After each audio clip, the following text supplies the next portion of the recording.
Thanks for joining us for the Changing the Industry podcast, where we try to effectuate change for the better, one conversation at a time.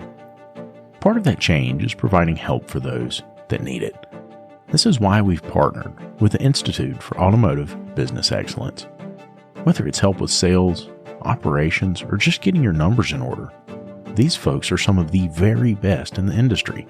And for our listeners, they'll sit down with you and go over your strengths, your weaknesses, and the opportunities that are in front of you. They'll create a customized plan for how to move forward, absolutely free. That's right, free. And if your plan includes one-on-one coaching, they can also help you with that. There's no hard sales pitch, no obligation, just honest help from honest people. So if that's something that you think could benefit you, make sure you click on the link in the show notes. And now, on to the show.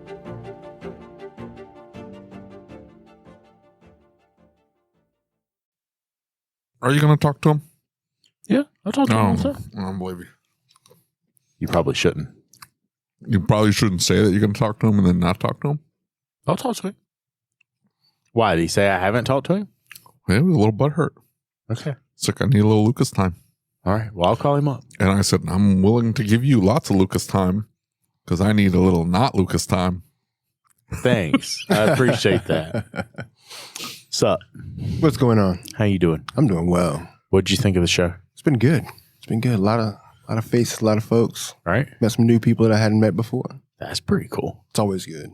What were you doing before you were working for Ratchet and Wrench? All kinds of stuff. Right? I was in a lot of stuff. So my trajectory is pretty wide, but I was in journalism before then. So I was working doing a parenting magazine. I was working at a parenting magazine. I was working at a kind of a city magazine. Yeah. So I was writing for both of those, editing both of those. I've worked in books and book publishing. So I worked with authors, helping them to either ghostwrite their books, write their books. So I've done a good deal of like writing and editing for the last pretty cool. 10, 12 years. And Lucas did a terrible job of introducing you. You are... I'm Chris Jones. I'm the editor at Ratchet and Wrench. There you go. Thank you. There we I go. appreciate that. Okay, so it's nice to have you. Yeah, good to be Let's have here. a nice conversation, like a professional podcast. What are we doing here? What are we doing here? we're hanging out. What are We're you doing hanging here? So we recently changed our format to where we don't have like David used to record an intro. Yeah. And he loves it when I don't do intros. You've missed the mark, I think.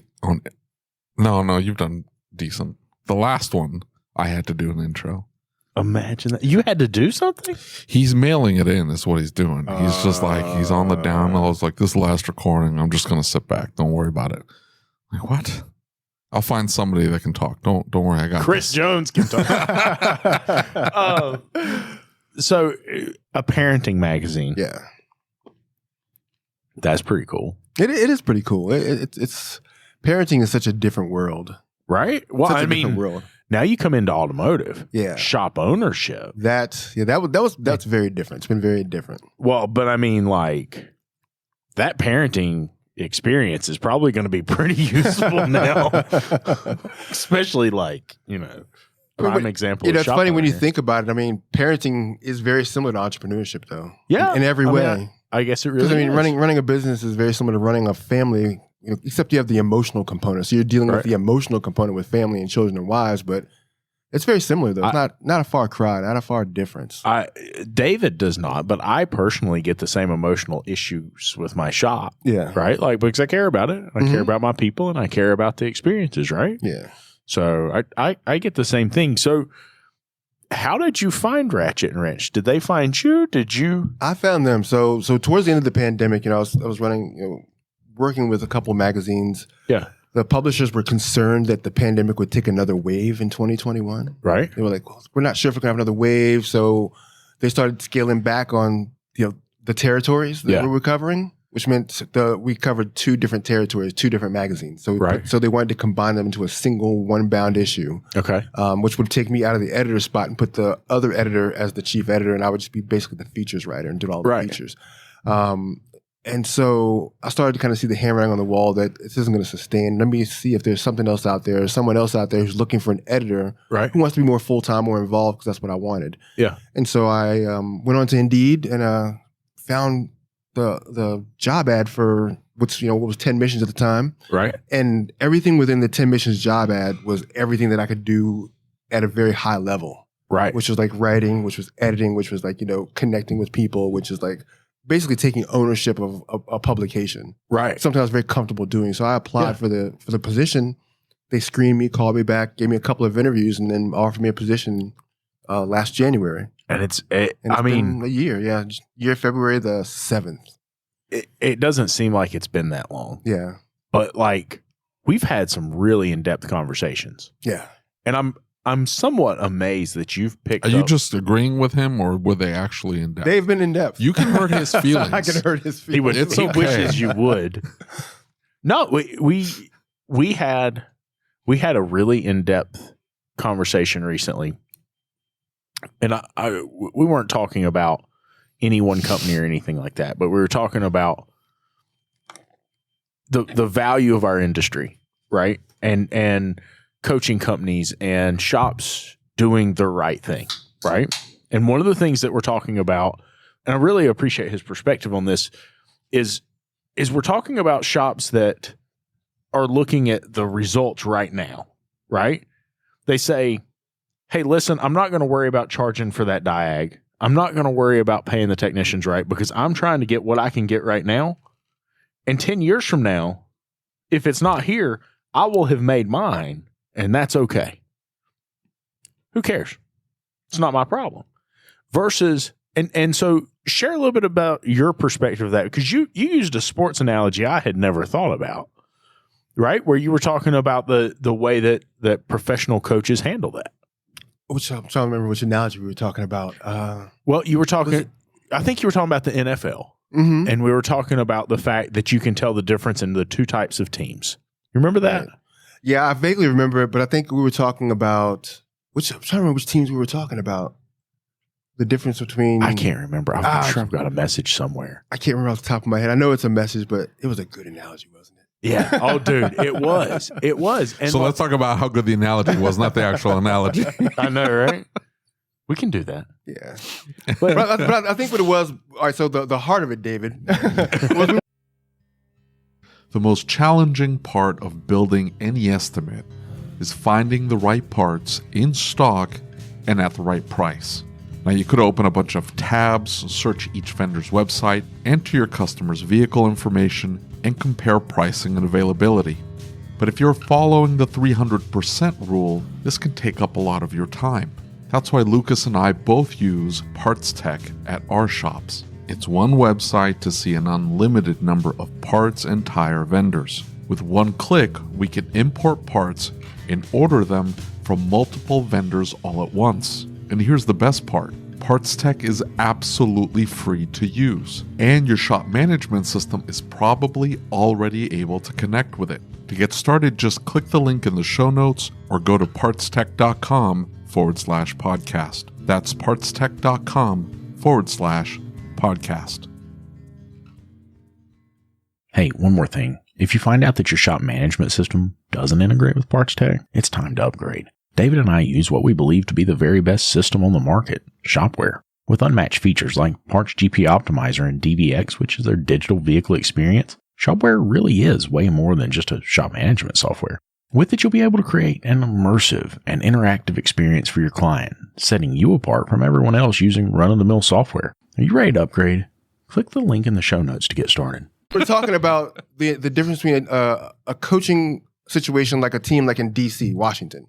Right. Which just has this culture of losing because they don't want to put the right people in place. Yeah. Ownership is just concerned with getting a result. He just wants to win. He just wants to sell tickets, wants to sell merchandise. Yeah. And that's all that really matters to him. Right. The health of the team doesn't matter. Having the right people, the right personnel in place doesn't matter. Whereas you have a team like Pittsburgh or New England, where there's a culture of winning, there's a standard, there's an expectation. They draft with expectation. They expect success out of all their players. And they're willing to put the effort in to make sure that those people are successful as long as they're on that roster. Right. And they'll do whatever it takes. Right. And I think that's the gist of what we were discussing, just how important it was to develop that sort of culture and that sort of like brand identity. Did you see who DC just hired? I did.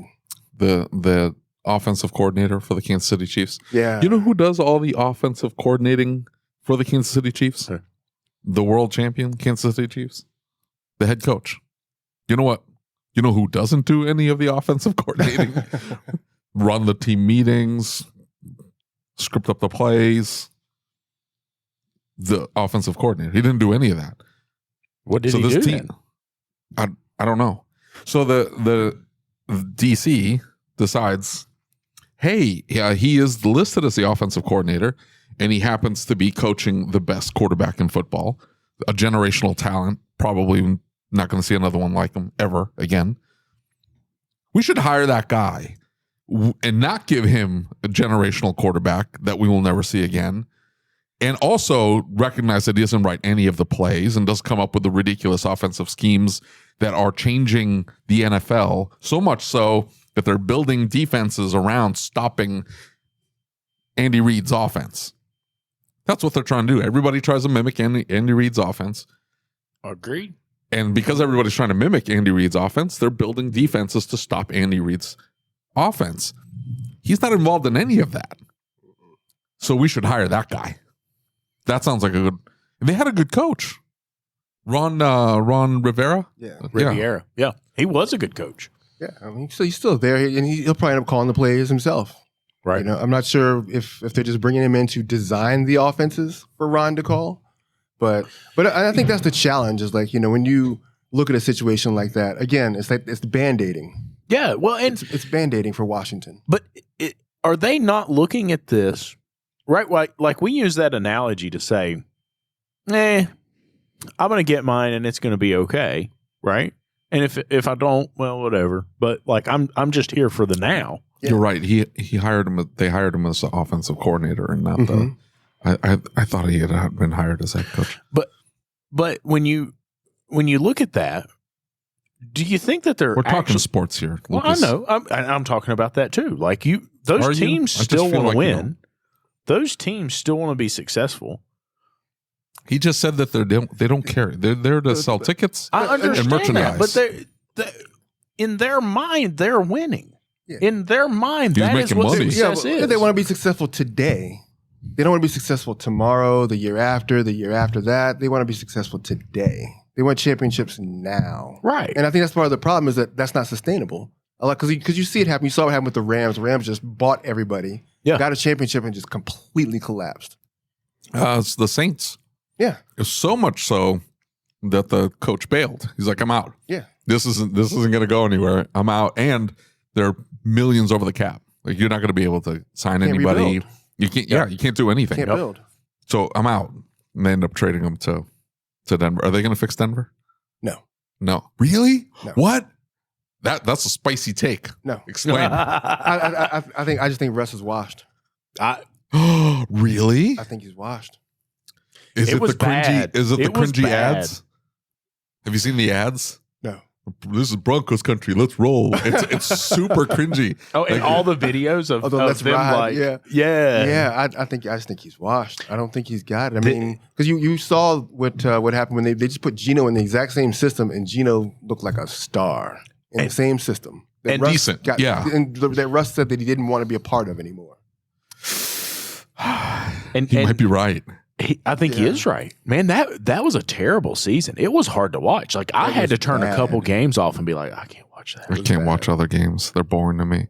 I don't care. You look at a team like Denver, who was holding people to 16 points, and you can't score 17. Yeah, I mean, 17 is not a lot of points to score. The Texans can score 17, right? And that's the Panthers can score 17. You say that, but look at what happened in New York with the Giants. Yeah, Brian Daboll comes in with the exact same offense as what's his nuts from Judge, Joe Judge had from the exact same offense, and they looked fantastic. They did. I have mixed feelings about that one because I question: is Danny playing super great because it's contract year? Will he regress next year? You think? That's my question. I don't know. I don't know. Dude. I know guys show up for contract year. Really? I think guys show up for contract year. I think you're right. Yeah. But the culture changed, like you're saying. The culture changed entirely, and they put in a competent offense. And Joe Judge was a really good special teams coach. And then that's it. Yeah. When you saw a quarterback sneak on 3rd and 9 next to your own end zone, and that's the call they play, or the play they call, and you're like, what is going on? You know that there's something wrong. Yeah. In that exact same offense, they looked lights out. They looked so good. Yeah. I thought they were going to beat the Vikings. But I think to your point, I think you do. I think you're right. I think Daboll has enough of that nurturing ability with quarterbacks that he can coach Danny up. It's just, will he coach Danny up? That's the tough thing. Will Danny take it? Yeah. Yeah. It seems like he wants to be the guy. It's just, will he regress if he gets the money? That's the question mark. Well, it's always the question mark. So hold up though. We had a discussion earlier, and we were talking about people making a decision to share information, like a technician who's applying for a job. You don't. Why do you keep trying to pull this back? No. I'm not trying to.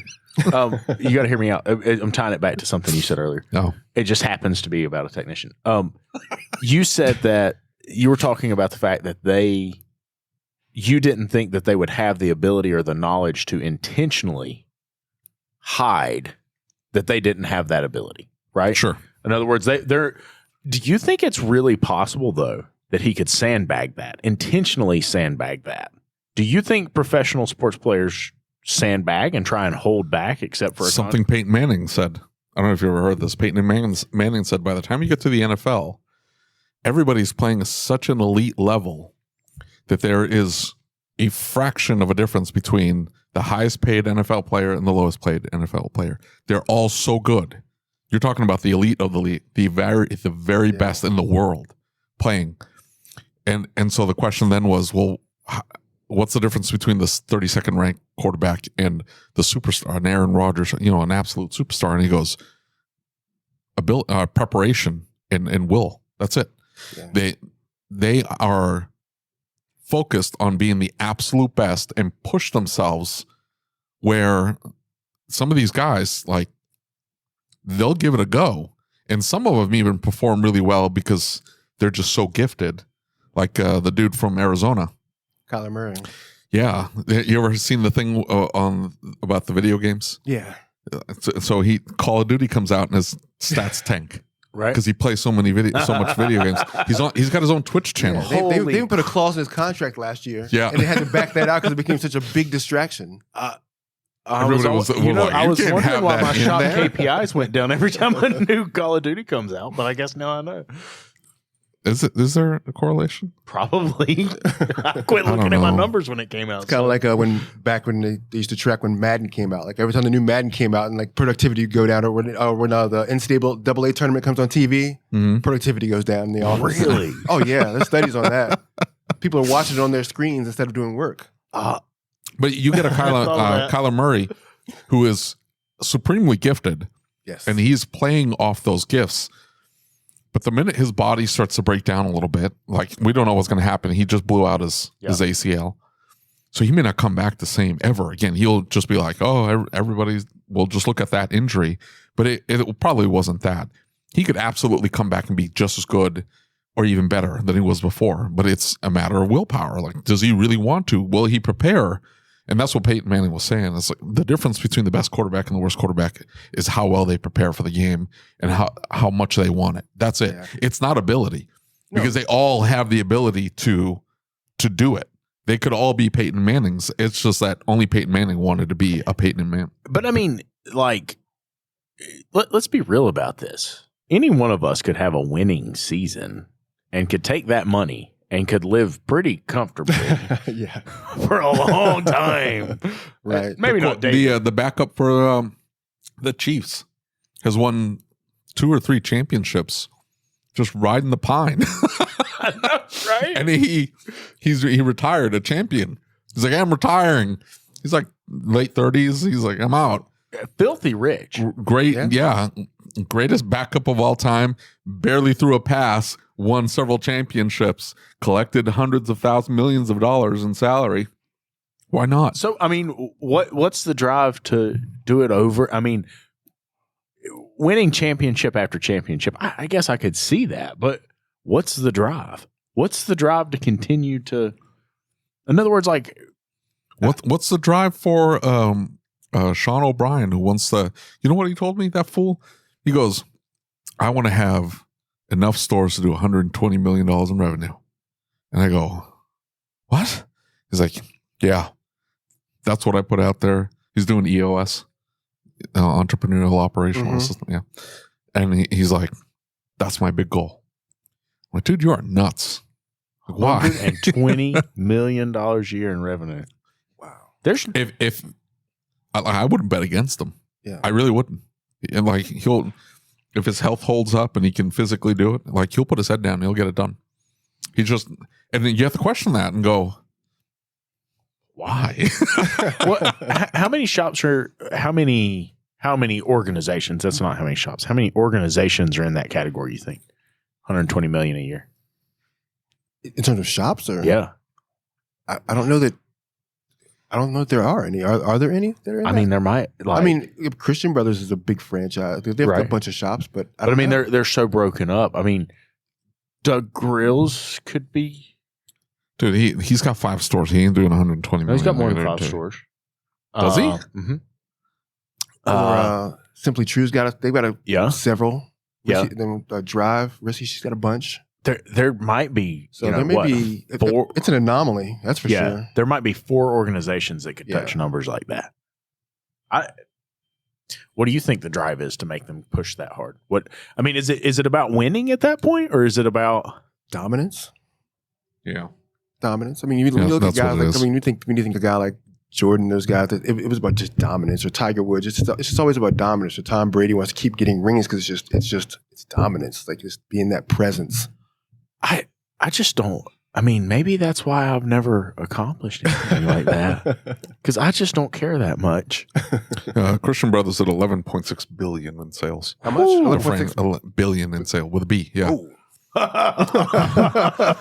Chris said, maybe I don't want to be an editor anymore. Well, I mean, this individual stores aren't doing that. It's just as a collective. That's all the franchises put together, which they're not collecting that either. That they're just getting a 10-15% cut across the board there. But as a franchise, and I think that's his goal, his model. He had his O'Brien tire little thing going there, and I mean it's a good logo. I think, and it looks like a franchise. It looks like a franchise to what he's already built. So the guy wants to do 120. Yeah. Well, but I think that's everything. Identity starts everything. Once you create that identity, like when you talk about branding, you create the identity and get everyone to buy in around that. Yeah. Yeah. And then you put the systems and processes in place where it's just turnkey from store to store to store. Right. Well, I mean, like, I don't want to completely flip the subject, but it's interesting because I kind of feel like that's, in a way, like you've somewhat done that with your magazine, right? We've talked about that. Mm-hmm. Is that like there was a fundamental shift in the magazine, I think. Now, I know Endeavor took over about the same time, but like us being friends, I see a lot of your mentality and your style in the magazine that wasn't there. And I've told David this, and David like rolls his eyes because he's a jackass, but like it all of a sudden feels like it's going in the direction of true journalism as opposed to what other people might say is like an ad publication. Right. You know what I mean? Yeah. Like I'm not saying it was an ad publication before. Please don't misunderstand. No, I understand what you're saying because we've talked offline about that. Yeah. But I mean, it really seems like the passion is now journalism in it when maybe it wasn't before. Is that the case? I mean, the goal is to do high quality reporting in the industry, really to dig up the stories, find the people, find the faces that are not represented, just really show the full spectrum of the industry that people just have never seen. Right. I mean, like being someone who's an outsider who's never been in the industry, but who's done that on various levels in different industries. Right. I've seen how it's benefited.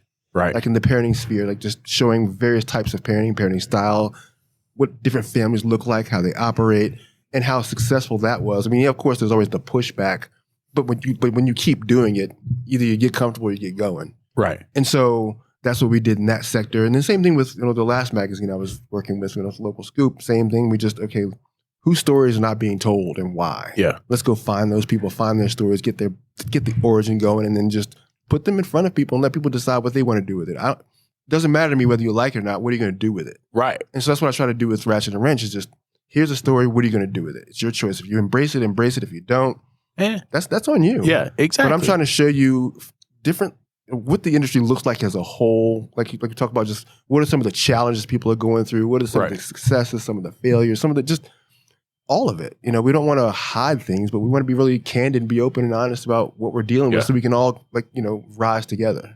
Well, and I mean, I think it's definitely changed. You were getting ready to say something. I didn't mean to interrupt you. No, I'm good. Sure. Yeah. I love your survey. Oh, the survey is the best. Yeah. Oh, thanks. I really appreciate that. It kills it. Best in the industry. The information you get out of that is depressing. It's so depressing. It's terrible. The numbers have been getting better. It's better. Yeah. If you go back to like 2017 survey, and then you look at like the latest ones, it's more encouraging to see how many shops actually have more than one scan tool or a scan tool or are reading KPIs and just things like that. But it's crazy. You tell them, it's like, hey, if you're doing less than $1 million, like 16% of shops, I think that's the number. I can't remember off the top of my head, but it's like 16% of shops that read their KPIs do less than $1 million, but it's 84% don't read their KPIs. But if you go over that $1 million mark, all of a sudden it's like 50, 60% of shops are reading their KPIs. And you're like, this could be a little bit of correlation does equal causation. Yeah. No, you're absolutely right. And it's the same thing with the data about peer networking. The people who peer network, their team does better. The people who are coached in some level degree, whether it's in their groups or with an actual mentor, the shops do better. So just having accountability on various sectors, you see the difference in the data. What's been your biggest takeaway thus far, right? Because you came, like you've acknowledged you came from outside the industry and then you came in and like you got a crash course really quick. Oh, I did. This was my first event a year ago. Right? Yeah, I was about 3 weeks into the job, 3.5 weeks into the job, and like, all right, we're going to Kansas City. Right?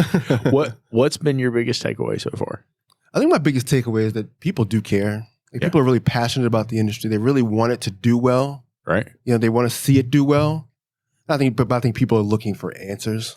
Yeah.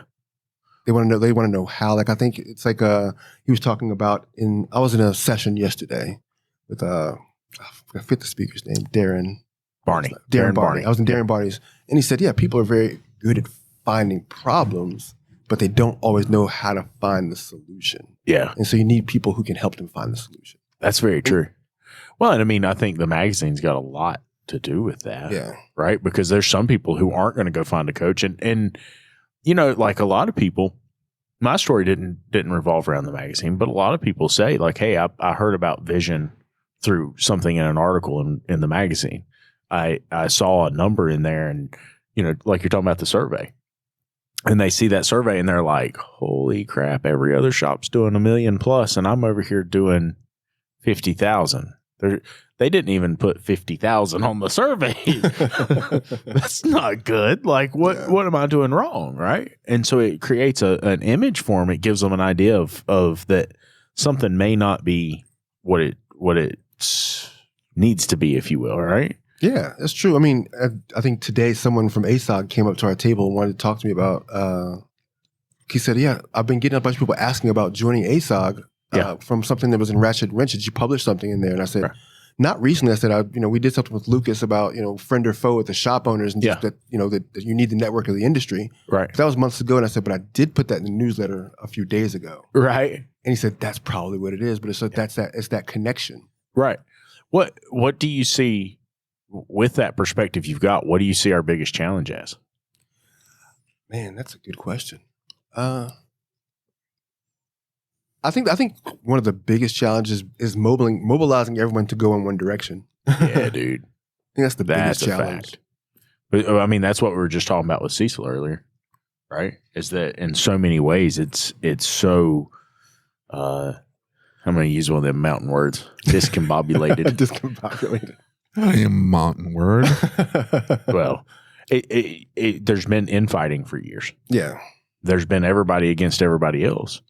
as opposed to moving forward, right? As opposed to saying like, hey, like you said, they're really good at finding the problems. They're not really good about talking about the solutions.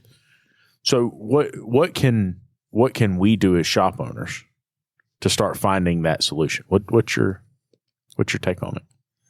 I don't know. I think with stuff that you guys are doing, I think just guys coming together, guys and girls coming together and just talking about, just having an open forum, talking what are some of the things that we see that we want to change? What are some of the things that I need to, what do I need to change as a person, as a shop owner? Like, how am I treating my employees well? Am I ticking all the boxes on my end before I start pointing the finger or, taking issue with other people or other things within the industry? Am I the model? Yeah. Am I modeling success, on my terms and in the eyes of the people that I am here to govern and lead in my shop? Right. And I work with, do I look like that before I start pointing fingers? Right. I think to me, I always start inward. That's just my natural bent. Just, okay, what's up with me first before I say, oh. The extreme ownership aspect. Yeah. It's always it's an inward thing. So if my shop is off, because I think it's macro to micro. Right. Okay. If my shop is off, then my whole skew is going to be off too. I'm going to think everybody else is off too. Yeah. Until I fix what's within. Then once I fix it within, then my position or my thoughts about things start to change. And I want to be more of an agent of change or a disruptor than I want to be a complainer. Right. Or an objector.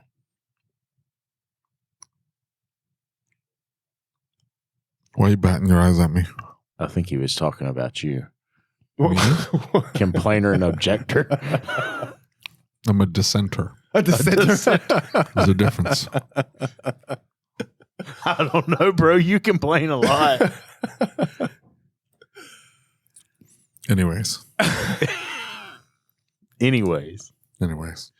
So when is the survey, the new one? You guys are taking responses now, right? Yeah, we're currently taking responses for the survey. We're closing responses, I think around March 11th. We'll be closing that up, and then we'll put the new survey out. I believe July is when we typically put those out. So we'll put that out, and then we'll start, from March until April, May, we'll start working with the Ratchet and Wrench All-Star and just taking those nominations. So, any big news about the event this year? Nothing yet.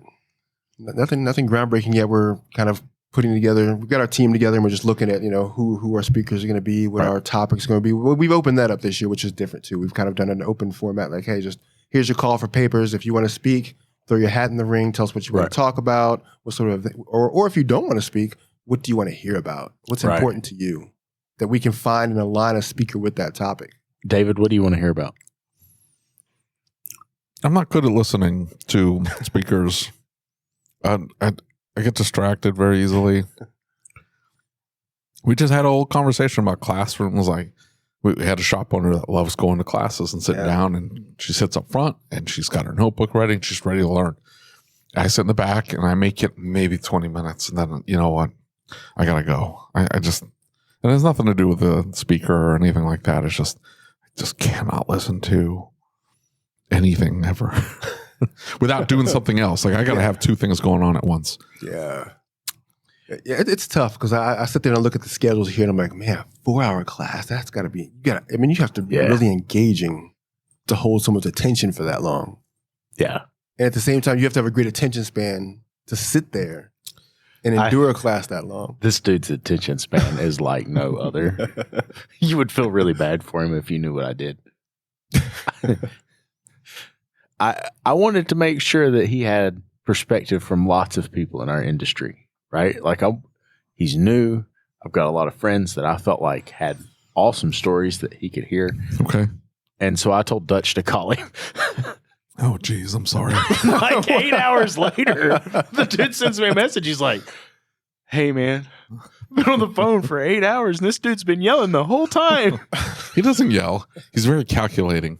Very calculated when he speaks, and he goes, what I think the issue, and then he goes on the 4.5 hour diatribe about this and that, and you're like, oh man, did you see the video? Justin Allen, are you familiar? Yes. Yeah, Justin's awesome. He stands next to Dutch, and he's like, what kind of advice would you give a brand new shop owner? And Dutch contemplates, he gets this look like he's gonna It's like, I'm building up to this. And then he goes off. But he's like, this is going to take a minute. And Justin's got 90 seconds. Like, that's it. Like, he's making a 90-second video. And you're about to hit the 90 seconds, and he's like, okay, let's reel this back here for just a moment. I think the point you're trying to make is this, and this. Okay, thanks, folks. And that was it. Oh, man. Poor Dutch. Dutch is awesome. Yeah, Dutch is awesome. So where's the magazine going over the next couple of years? What's the vision? The vision, like I said, the vision this year particularly is just to expand horizons, really. So that's what we're working on this year, It's about just getting people's stories out there that just haven't been put out there. So we're talking, like I said, we're talking about just getting the magazine more diverse, looking more like the rest of the industry, so it looks just like everybody that you see in the industry. That's number one. So that's the primary goal this year. As far as the years beyond that, I haven't really sat down and really gone long term with it. I've been focusing on just getting this year. Just okay, well, this year, and then of course this year I want to speak more to other aspects of the shop. So we're talking to shop owners. We've always talked strictly to shop owners for the most part. Yeah. But I've been trying to mix in more stuff with service writers this year. Service advisors, just putting stuff in there that shop owners can pass over to their service advisors and say, hey, this is something for you in here now. Yeah, dude. So I want the magazine to really feel like it belongs to the entire shop, not just the owner, but everybody in the shop can get something out of the magazine. So we're doing that. And then because you guys have, at least on your network, you guys have a magazine that's for the shop owner called Shop Owner. That's a competitive computed. Oh, jeez. I thought there was only one. No? Shop owners are competing. Well, that's embarrassing. That's Babcock's. That's all good. Screw those guys. It's a trash magazine anyway. It's a rag. It's a dumpster fire of a rag magazine. Are you friends with that guy too? No. A gal or whatever? No. I don't. Not that I know of. No, we have auto service professional, which is similar to that. Yeah, but now Endeavor's got technician publications. We do. We have like P10, which is like tools and stuff like that. So, but the goal is to create like strategic stuff, like I do, like strategic and business like type content for the technician, for the service advisor, stuff that they can chew on too. Well, and I do that. Like I'll read the magazine. I'm like, hey, read this. But like you'll get some perspective out of it. And my people come to me and they bring me the magazine. And they're like, hey, I saw this. What do you think about this? Right. And so I think it is good for the whole shop because I think you get those little ideas. And that's one of the things I love most about it is the ideas that you get from other shops, seeing how they're doing something or this one little thing they did, this one success that they had. Yeah. Right. You see it and it makes a difference for you because you may not imitate it 100%, but it gives you some perspective to go and do something similar in your space. Right. Right. What kind of people do you want to talk to? I mean, we got a lot of listeners. Yeah. So yeah, man, I'm looking to talk to more technicians. Like I say, you and I have been talking about just the value of technicians in the shop, and I just want their perspective. Hey, tell me what your journey as a technician has been like. Yeah, what are you seeing? How are you feeling about the future? How are you feeling about just the job itself and what it entails? Right. So I'm looking to talk to more technicians, talking to more service advisors about very much a similar thing. Kind of how they see customer service, how they see the industry, how they see things changing. Right. So that we can provide content that helps them as well. That helps them, because invariably when you help them, you're helping the owner as well. When you're producing that sort of content that's aimed at them, the owner gets to read it, needs to learn too. We all get to learn together. But I just want to know, I really want to get a full shop education. Yeah. Because I spent the entire last year talking to owners almost exclusively. Right. And now I want to talk to other people in the shop and get to know what their jobs are like. As you've begun to talk to more and more of those people, right? Because you have started talking to more of them. Mm-hmm. You had that owner perspective from everybody for a whole year. Yeah. And then you start getting that other perspective. Any takeaways from that? It's different. It's different.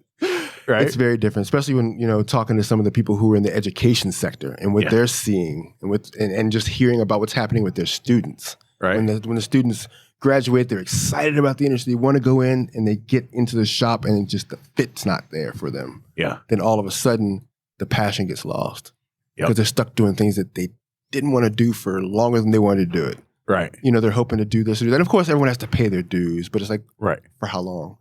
Yeah. And so so kids are getting either burned out with long hours. They're just not doing the stuff they want to do, or they want to try new things. And or they're I'm hearing they're getting caught kind of being like the person in the shop who's the underling. Yeah. All right, I'll do these repairs. You do these repairs. Right. So stuff nobody else wants to do. Stuff that nobody wants to touch. It's like, the stuff that, and so it's hearing that perspective has my wheels turning. Like, okay, well, how can I help as a journalist? Like, how can I highlight that, improve that without being disparaging? Because we never want to be disparaging, but how do I highlight that in a way that hits you in the heart with it? Like, wow, am I doing that? Like, it makes you question your processes.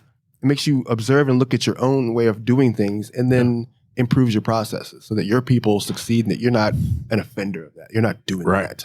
Well, and it's kind of like going to church and you feel like he's talking to you. Yeah, that's right. That's why David does. He is talking to you. That's the whole point. That's the whole point. Why would you show up and be like, I got nothing to learn here. I'm perfect. Well, no. What are you talking about? It's always. I understand, but I'm just saying when it That's hits a bad analogy. When it feels really I know what you're saying. It's like, man, was he in my house last night? I know, like, oh shit, I just did that. Right? Man. Yeah. Bad analogy. Don't validate. Don't validate. No. Don't validate.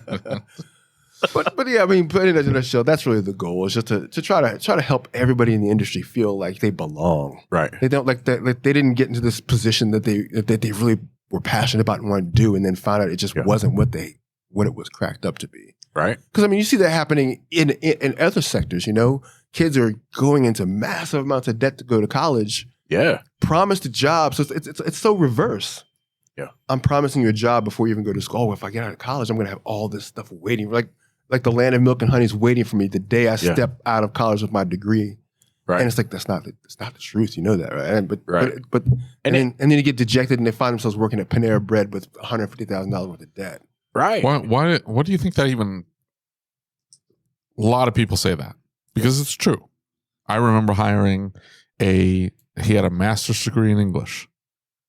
And I hired him for like a $10 an hour job at the parts store days. Yeah. $10 an hour job. The guy had a master's degree. It's still paying the student loans. And he's like, I wanted to be a writer. Okay, then go be a writer. What are you doing here? Well, I need a job.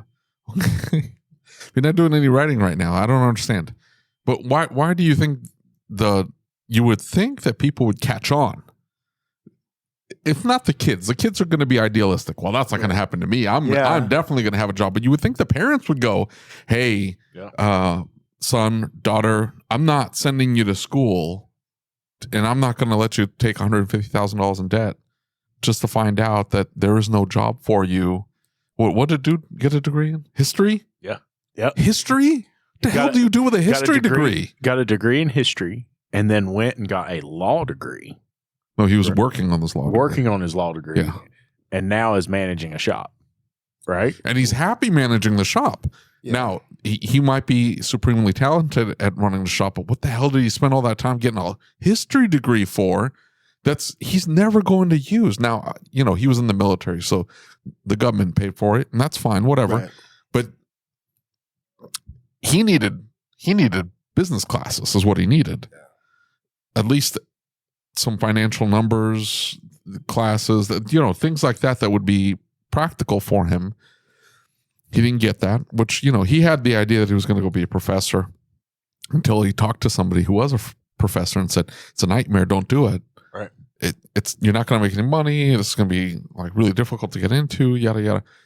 And so I don't know. You would think that at some point a parent would stop their child and say, let's talk about this for a minute. Let's talk about maybe community college where there won't be $150,000 in student loan debts. Let's talk about a 2-year school. Let's talk about trade school. What is it that you want to do? And what 19-year-old knows what the hell they want to do? Right.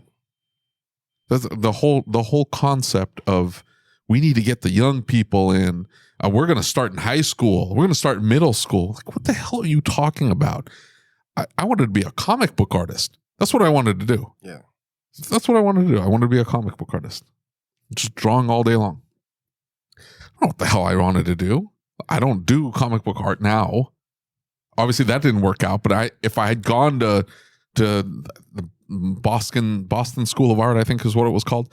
If I'd gone to that at $20,000 a year, and I get a degree in fine arts. Like, what the hell am I going to do with that? It wouldn't have served me at all at this point in my life. So it would just been wasted money, wasted time. I don't know. At this point, I'm scrapping the whole young kids. Screw all of them. They can do whatever they want.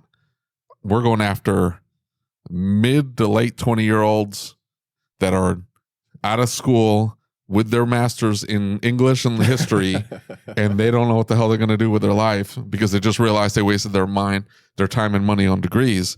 And we're going after those kids, and we're going to go, hey, you need to be a technician or a service advisor or a shop manager. How do you think that'll work out? How do we get the message out to the 24 to 29-year-old? I think it would probably be more effective, right? Because we've talked about that, right? Like we've talked about the apprenticeships, right? Like you take these kids and you give them everything they could want, right? You've got great pay, right? Like it's a guaranteed wage scale. It's locked. It goes up at a certain amount. This is North Carolina. Yeah. You've got tools, right? So we're providing you tools. You're getting a free 2-year associate's degree. And they're actually going to do a master's of automotive through the community college program that would be completely free. You get paid time off from the get-go. You get a journeyman certificate, journeywoman, right? You get everything you could ever want. You don't work weekends. You get paid. You go to school most of the time. You get to work a couple hours a week. They give you a grant. They pay for your books. They give you money to go to school. There should be a waiting list for that, right? There should be. There should be. There isn't. And even after they get through the apprentice program, they go work at some fleet company, or I know some that have gone and worked at McDonald's after that. Oh. That's not as much work as that, right? You know, what you say makes me wonder, and maybe we need to ask Jason Rainey this, but they've got a ton of. Who's Jason Rainey? Napa, vice president of Napa Auto Care. I don't have the connections you guys have. He's got a ton of apprentices. I wonder if they're older, because you can be an apprentice at any age. I'm wondering if those people aren't, the ones that have come back and said, "Oh, that degree is not doing me any good now." Good question. Yeah, I mean, I might ask him that. What do you think? I mean, because if the young kids aren't going to take the opportunity, or they'll come in and they'll do it for a year or two and say, I don't want to do that. Well, I mean, what's the point of putting an apprenticeship program in that young then? It's a good question. They're not staying in the industry. That's the biggest issue. They're not trying to get in. It's not attracting fresh talent. And they're not, even if they do go through the program, they're not staying in there. And you can't blame the 18-year-old. You can't. He's 18. Like, she's 18. They don't know what the hell they want. Did you know what you wanted when you were 18? I didn't. Are you doing what you thought you'd be doing? No. What'd you think you were going to be doing? At 18? Jeez. At 18, I just wanted to get out of high school. I was so burned out. I just wanted to be out of high school. I mean, honestly, I just wanted to work and stack money and just, it's funny. I tell this story and people are like, you're kidding, right? I'm like, no, I'm not. So I wanted to just make money and just, it's cool now to do it, but back in the 90s, being a drifter was like a bad thing. But I just wanted to just, pack my car up and just go live in different places, experience stuff. Yeah. Get a job, make money, stay somewhere for a little bit, move on to the next city. I just wanted to experience life at 18. Right. Because I'd lived in the same house my entire life, been around the same people my entire life. I've hardly left, the state of Virginia my entire life. So I wanted to just have some experiences at 18. So I wasn't ready to go back to school because I was so burned out from high school. And then I had an ACL injury at work. I was working at Pepsi Cola, blew out my knee, working on the loading a truck, blew out my knee. And then my mom was like, oh, so tell me about that college you didn't want to go to. Right? All of a sudden. Yeah. And so, I'm laid up in a cast and I'm like, with an air cast, I'm like, I guess I should just do something. Right. And then I went to community college and realized that it was nothing like high school. Yeah. Like, this is different. I'm like, wow, I have complete control over everything now. Yeah. And so once I got to that point, I was going to declare an education major. I was going to be a teacher. Right. Because I grew up with an aunt who was a teacher who I loved. And I was like, oh yeah, you know what? I'll be a teacher, teach gym, coach some football. Yeah. And then when I got in there was a teacher there. My art history, I took art history because I love art. I took art history and she's like, you're not going to be a teacher. You're going to be an artist. You watch. And I had her for 2 semesters. By the time I was done, she had me. She's like, all right, here's the schools I want you to consider to go to. And I want you to pick one of these 2 schools. And I'm like, all right, let's go to this one. Yeah. But it was that influence, that teacher. She saw in me what I couldn't see in myself. Yeah. And I think that's when we talk about changing things, that sometimes it takes an outside perspective, because 18-year-old boy, I have no idea who I am. 19-year-old boy, I've got a head full of ideas and no direction. Right. And so when someone else sees your abilities, what you're capable of before you do, and they can point you in a direction. Yeah, that's what happened to me. And then all of a sudden, all this creativity burst out of everywhere. I'm like, oh yeah, she put me in the right thing. Right. She sent me on the right path. And so, like, what was the first job you got then after that? So I got my here we go. David's gonna like this. I have an art degree. So I have an art degree, right? And my first job was I was a graphic designer. Okay. So I started off as a graphic designer. I was working at the community college of Allegheny County in Pittsburgh. So I was a graphic designer for a bit, and then I moved back to Virginia and worked. And that's when I got in contact with journalism. I worked at a newspaper, as a designer, and they were looking for months on end. They couldn't find a sports writer, because the sports editor was like just burning the candle at both ends, doing all this coverage and like having to get call the coaches and after the games and get all these briefs, and he couldn't get out and cover. And I just asked him one day, I said, look, I work the day shift. I work 8 to 5 as a designer. Sports is the night shift from 5 to midnight. I said, if you want, I can try that, see if I'm a good fit for you. And he said, all right, do it. So I came, finished my shift one Friday. He sent me off to cover a high school football game, wrote the game story. And he's like, and I came in Monday morning, and they're like, the publisher wants to see you. And I was like, oh man, this is bad. Came in Monday morning to start my shift. I was like, oh my gosh, I must have bombed. Right. So I sit in the publisher's office. His name's Mr. Cole, and I'll never forget him. Good Mormon dude, man. He's like, Chris, he said, I've been getting a lot of calls about this article you wrote. And I was like, are you serious? And he's like, yeah. And he said, yeah, I really want to keep you in the sports department. You've done such a good job. And I was like, oh my gosh. Right. Like, I thought you were going to say something else. Yeah. I totally thought he was going to be like, don't ever write again. Just go back to the art department and spend your life there, working in the art department. And so I started training with my managing editor. She taught me AP style, taught me all the different, the nuances of journalism. I worked with her, and then off I went. That's crazy. That's awesome. Yeah.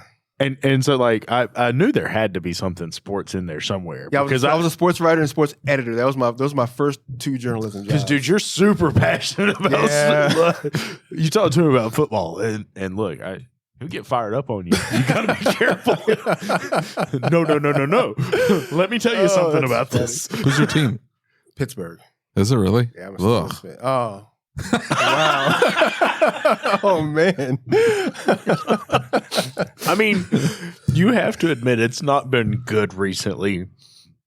It's not necessarily been a good look, but yeah, no losing season, so we'll take that. Yeah, I guess. We stay above 500. I'll take that, even if we don't make the playoffs. You need a quarterback. That's what you need. You guys get a quarterback, you guys will be okay. I think Pickett will be okay. Really? I watched Pickett at Pitt. I watched him at Pitt. He played well at Pitt. I watched this year. They brought him a. We need an offensive coordinator. That's what we need. Matt Canada is horrible. Yeah. I mean, terrible offensive coordinator. That's what we really need. We just picked up the Patriots. Just picked. I don't know why I said we. The Patriots just picked up a former coach from Pittsburgh, Adrian Clem. Mm-hmm. He was I think the O-line coach. Oh, okay. Or something for the Steelers. Yeah. And he got a job at Oregon, and he was like, there was 2 games left. They were making a playoff push, and he's like, "Hey, I just got this job in Oregon. Can I go?" And they're like, "Sure." And so he bounced. Oh man! 2 games before the playoffs, and they made the playoffs. Yeah. So that was a knock on him. They're like, "Hey, what happened here?" And I think your head coach had said, "No, it was an opportunity for him. I couldn't hold him back. Like, what was I supposed to do?" Yeah. Just tell him, no, you got to stay here because we're about to make the playoffs. Whatever. Anyway, that's a cool story. Yeah. And I think sometimes though, what ends up happening is they don't see a path forward. Yeah. Like that guy that I hired with the masters in English, he could have done the same thing. not as a graphic designer, but he could have gone in as a writer, like, hey, I'm going to write this little section of the newspaper, or I'm going to get into this magazine, or there was enough stuff out there that he could. And even now, like, what's it take to get on Substack? You just do it. Yeah, just get on there, and what's your job now is to market your Substack. Yeah. And now you start to get national recognition, and you got some spicy takes, and now people are paying attention to you. Now they're subscribing. It doesn't take anything but just the willpower to do it. Yeah. So the opportunity's out there, but for whatever reason, everybody's like, I got my degree. Where's my job? Somebody hand me a $100,000 a year job. It's like, whoa. Doesn't work that way. It's counterintuitive. Like that, nothing works that way in society. I mean, really, when you think about it, nothing works that way. Yeah. You're absolutely right. But for whatever reason, these kids are sold that bill of goods. They're like, hey, if you put your head down and go through these 4 years of school and get that degree, somebody's going to hand you $100,000. But you guys were on the keynote But you guys on the keynote this morning? Did you see that? So Ben Nimton was saying that he said, when it comes to regrets, like the deathbed regrets, right? He said, 76% of people don't regret the things they did; they regret the things they don't do. Yeah, and I think that's And he talked about just how people don't do the things they want to do, and you defer life. You keep deferring. It's like before long, you're too old to do something to a degree. But I think what it boils down to is, he also mentioned just this idea that most people are doing what they think other people want them to do. Yeah. They're not doing what they want to do. Yeah. And I think that's part of the problem. So you're doing this degree thing because mom and dad want you to do it, because mom and dad want to look good to the neighbors. They're like, oh yeah, my kid's in such and such a college and blah, blah, blah. I read my editor's note about that. My editor's letter maybe 2 months ago, where there was this lady on my Facebook page, and she talked about, my son's going to this university, blah, blah, blah, blah, blah. And she was just boasting and going on and on about her son. And I'm like, and I said, but what if that boy told his mother, I want to go to tech school? Yeah. Would she be that excited? Right. Would she post that on social media? My son wants to go to tech school. And I'm so proud. Listen, I think that there's two things that I worry about. And one is that, are we making them promises that we can't keep? Because, like, David and I have had some pretty hard conversations about the fact, like, dude, some shops that we thought were like legit good people, awesome people shops doing the right thing for the right people at the right time. And we've done some things like send them, a technician, or we've connected them with somebody, and later found out like, hey, maybe that wasn't the case, right? Maybe they weren't doing the right thing. And then on the flip side of that, I mean, we're promising them these wages. A lot of techs aren't paid those wages, right?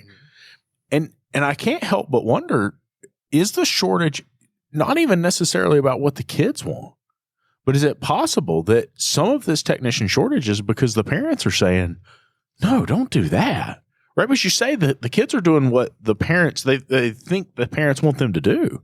Yeah. Or the majority of parents just saying, no, I wouldn't go into the skilled trades. Are you crazy? Get yourself an office job. Yeah. Don't do hard work. I mean, hard work's what makes the world go round. It is. It's funny because you would think that the attitude would change because of COVID. Because when you start calling drywall contractors to fix holes in your drywall, or you start calling someone to, I need a fence, or when you start calling these blue collar service workers and they can't get to you, or guys just don't call you back, right? Yeah. And they don't need to. You leave me a bad review. So I don't care. They're so full of work. They don't care. But you would think that how that feels when you try to go somewhere and get something done and you can't get it done because they don't have the staff. Like during COVID, like right around COVID, we had a toilet leak in my house, right? Okay. Upstairs, master bathroom. Okay. Toilet leaked, got into the floors, and just started dripping through the ceiling in the kitchen. Yeah. So we had to call someone to do that. Something that would normally take just, a turnaround time, maybe no more than 2 months max. They had to go in there, dry it all out, cut everything up, get it all done after you schedule the appointment. We lived with that hole in our ceiling for almost 6 months. Holy cow. It took us about a month to get someone to come in there and just dry it all out. Dang. After that, it took several weeks for someone to come in and do the drywall job. Then more weeks and weeks of, okay, now we need someone to do the tile in the kitchen. Yeah. The tile upstairs. Then more weeks of, we need someone to redo the carpet.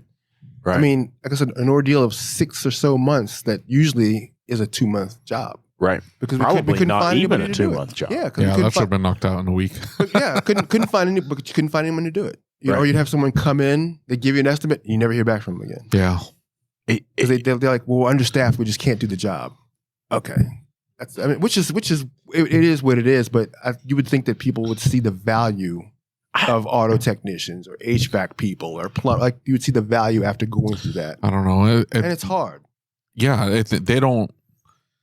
You're absolutely right. She's not going to gloat that, hey, my son's going to tech school or he wants to, and it becomes acceptable in society to just say, hey, I'm going to school.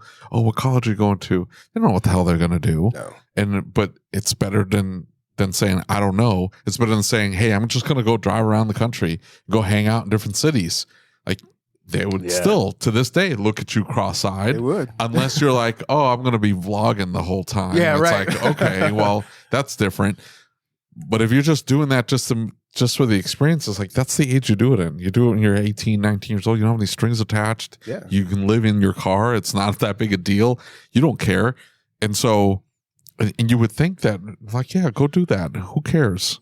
I don't know. I'd get a little freaked out. I'd be scared for my kids. Like, this is... The world's not what you think it is. Yeah, you know make that, sure. right?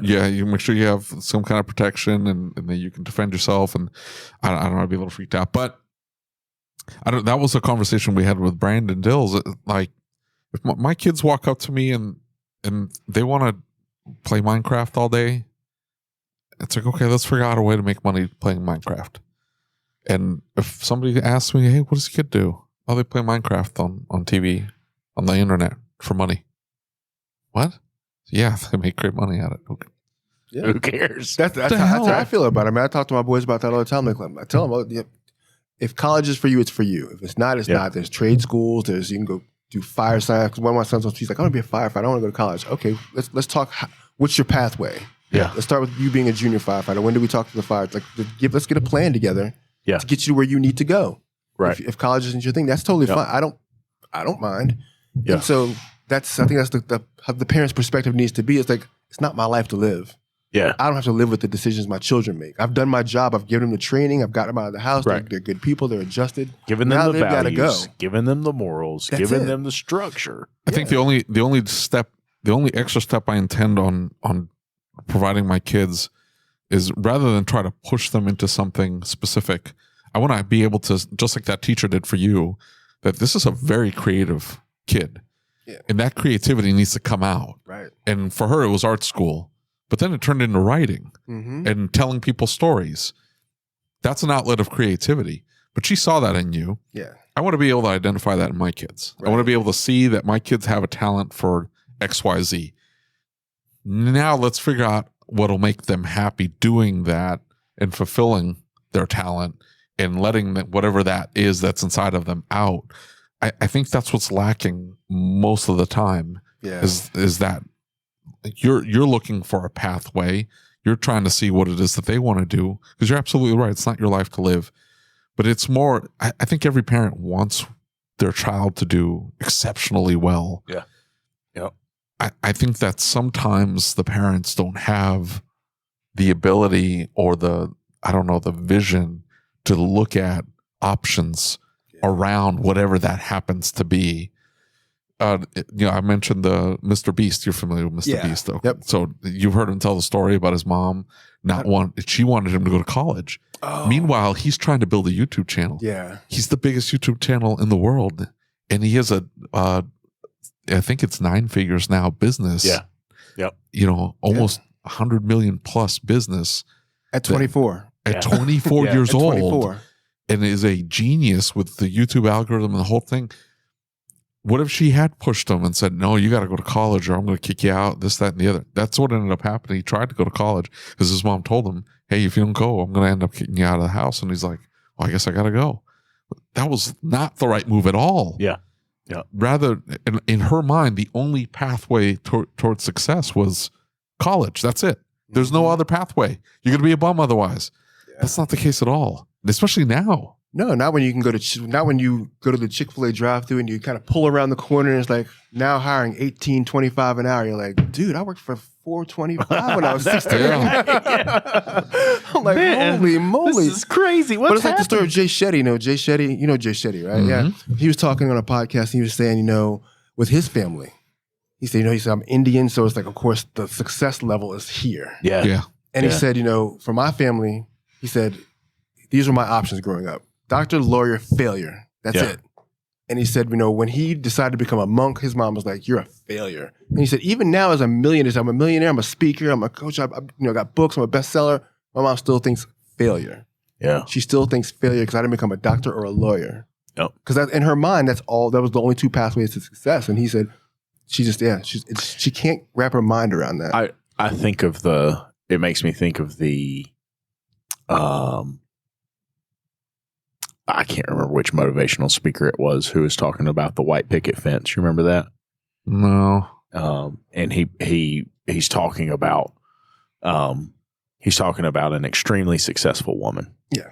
And later, I think he finally released who it was, or somehow got out who it was. But he said she's multimillionaire, right? She's known around the world. She has every layer of fame, every layer of success that you could imagine. She's got this beautiful home, multi-bedroom, big white picket fence, beautiful yard, husband, the ideal life of what anybody would consider an ideal life, right? Nothing to want for. And all of her friends knew this motivational speaker. Mm-hmm. And they said, please come talk to her. We're worried she's suicidal. And he said, do what? We're worried she's suicidal. She's so depressed. He said, I'll come talk to her, but what does she have to be depressed about? My goodness. And he said, I went and I talked to her, and we had meeting after meeting after meeting. And she was sad and she was down and she was out and nothing was going to be okay. And he said, I just could not get through to her. And he said, finally, I said, what is it that your definition of success, what is it that you would consider success for yourself? And she said, I always shared a dream with my mother and my loved ones that I would have this beautiful house on a hill with a big green yard, exactly like this one. And that I would have a white picket fence and I would have 4 children. But I was told that I can't have children. And he said it was one of the most heartbreaking things he ever had to do was spend the next 6 months with her. Working through, you have to change your expectations of what success is. I understand you set this as your success, but it's not going to happen. And it sucks. It's sad. It's not fair, but it doesn't matter because all we can do is we can shift what your definition of success is, or you're going to be unhappy no matter what, right? And there's no reason to make yourself unhappy if we don't have to. Let's figure out a solution. And so they worked through the adoption process. She was able to adopt children. And she openly, and I thought it was super powerful that she openly admitted that it did not completely fill that need that her child would feel, but that it helped her get past that move. And I think sometimes we have to redefine what success is in our heads, whether it's for our children, whether it's for ourselves. Sometimes we got to back up a little bit and say, you know what? Maybe that success is not possible. Maybe that success is not what I've defined it as. Yeah. It's a good story. But yeah, that's true. Yeah. That's true. You made it all of it up. I don't know what happened. Very possible. It's good. Yeah. Good episode, sir. That's fun. Thank you for listening to the Changing the Industry podcast. If you enjoyed the show, do us a favor and leave us a review on your favorite podcast player. And don't forget to set it to automatically download the latest episode. Our efforts with this podcast, the YouTube channel, and the Facebook group wouldn't be possible without the support of our awesome sponsors. So please take a moment, check them out by clicking on the links in the show notes.